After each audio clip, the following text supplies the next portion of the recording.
It's my opinion that if you want the simplest frameworks to categorize crypto growth and adoption, that the following would be the easiest. Now, we're going to dig into more specifics like DeFi, artificial intelligence, gaming, Web3, RWA tokenization, payments, and so much more. There's a lot of minutia out there.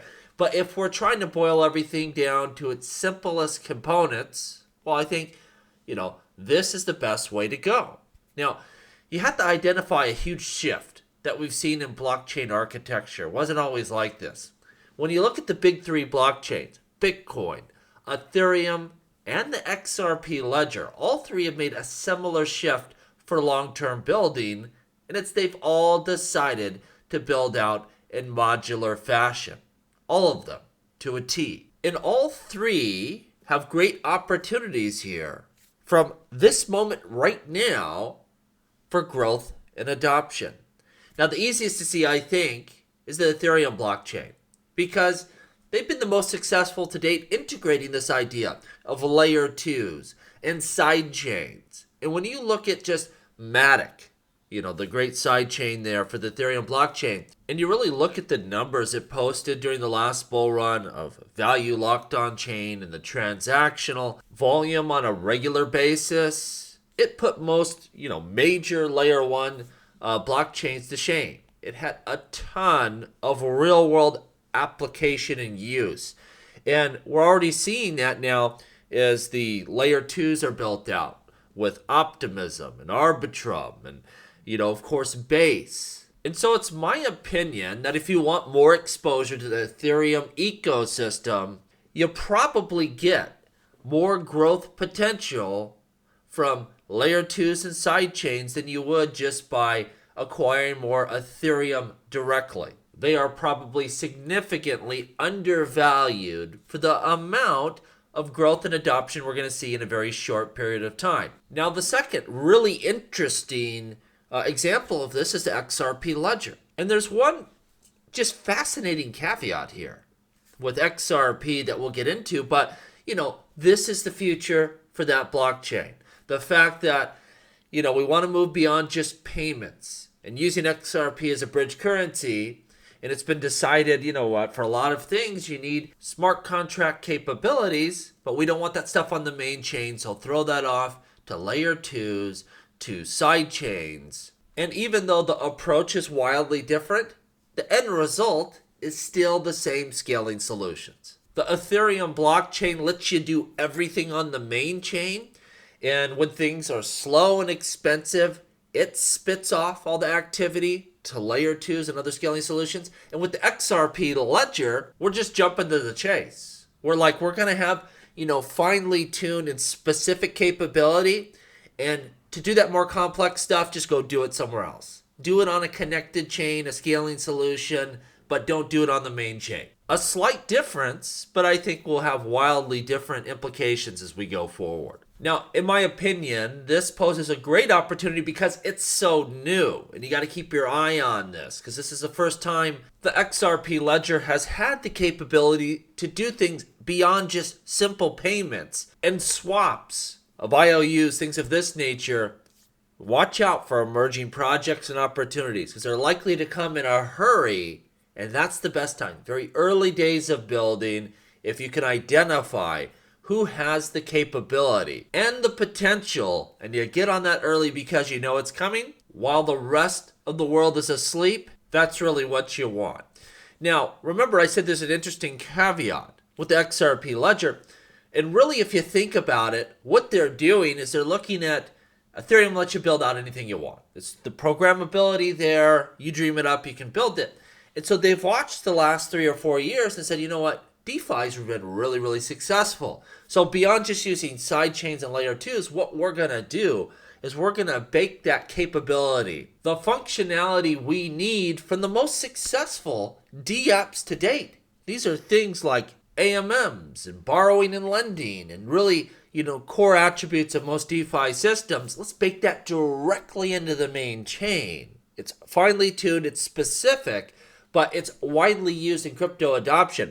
We're going to put that in the base layer because we think that's going to be important for on-chain mechanics. And then for anything more advanced than that, that we will send over to the scaling solution. Two widely different approaches, but two of the biggest blockchains that are poised for massive growth and adoption. Lastly, maybe most novel and new and interesting is Bitcoin Layer 2.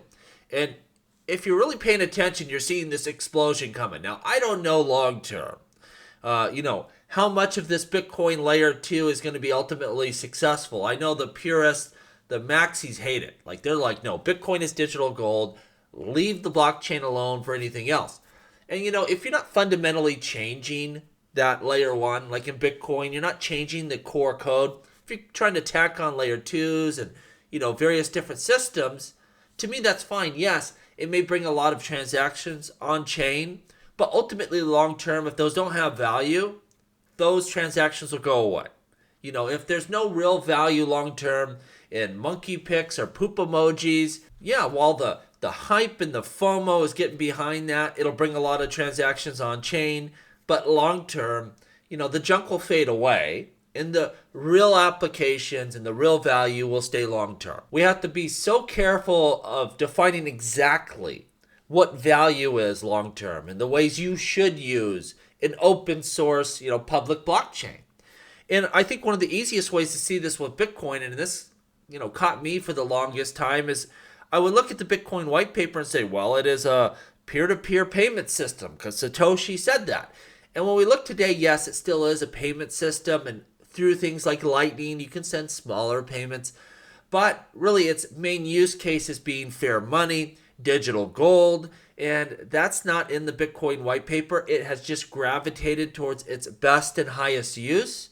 And since Satoshi isn't a religious figure, everything that he said and laid out in that initial vision isn't going to be true. So if we really just, held on to that initial white paper and idea of a peer-to-peer payment system with everything we have, we probably would have went the Bitcoin Cash route with big blocks and faster peer-to-peer payments and cheaper payments. It would make sense to do that, but really where the strength comes with Bitcoin is its simple architecture, the idea that you have, just tons of nodes and decentralization and distribution of that network. And that is really its key attribute that drives growth and gives people confidence in the underlying asset. Let the market and the ecosystem really decide long-term what is value. Because otherwise, if you have people trying to dictate what is value, you might go in a way that's suboptimal long-term for the blockchain.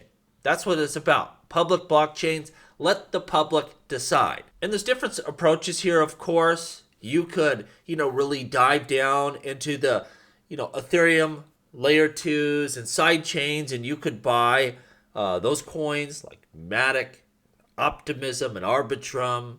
You could get into the individual projects, of course, all the different little DeFi apps and NFT stuff and gaming.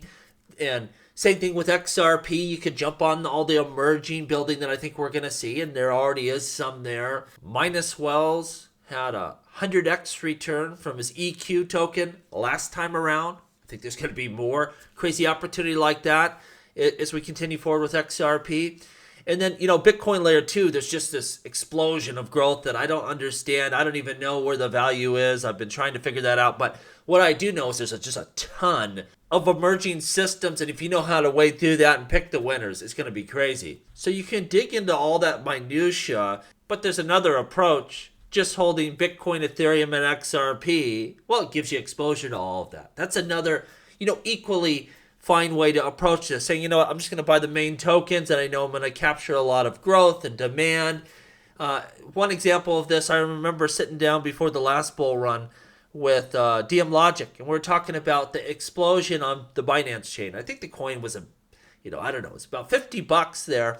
And we're saying, what are the best farming systems here? And what are really the tokens we want to get in this Binance ecosystem?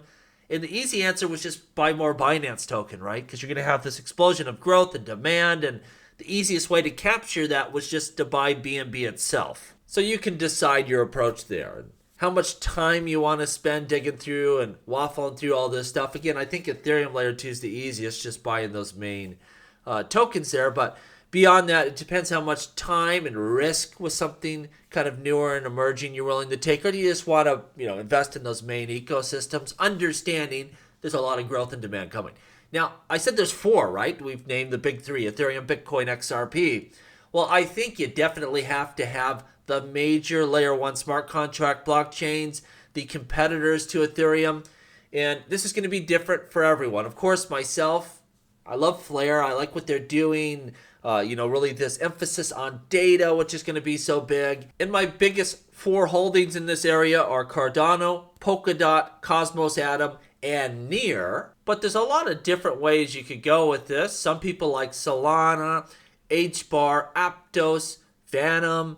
I do have Algorand. When it gets down there under that 10-cent range, to me, even though Algorand has a lot of issues, that's a great buying opportunity. That's what I've been looking for. I'm not buying it, above that. But if we dip down around that 10-cent range, a little bit lower, I'll buy more Algorand. And they all have different approaches, different architecture from your big three, trying to, conquer this issue of scaling. You have Polkadot and the parachains and, Cardano and Hydra scaling solutions, and they have a really interesting roadmap to building out that blockchain and scaling it. And I think that's what you want. You want novel and different approaches here, because someone may jump up and have the best approach and capture a lot of the market. I had some successes early in this growth cycle, but what have been some of the underperformers? Cardano, Polkadot, Cosmos Atom. They really didn't do well in those initial stages, but I'm not worried at all. These are primetime blockchains,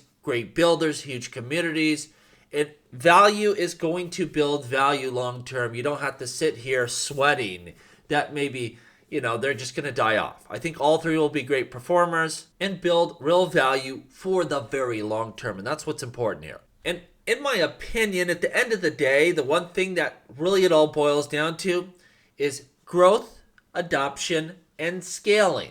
Who has the systems that really can continue to build out and scale to meet global demand? At the end of the day, that's probably all that really matters. Let me know what you think down below. And as always, please like, please subscribe. The revolution will be televised right here on Jungle Link.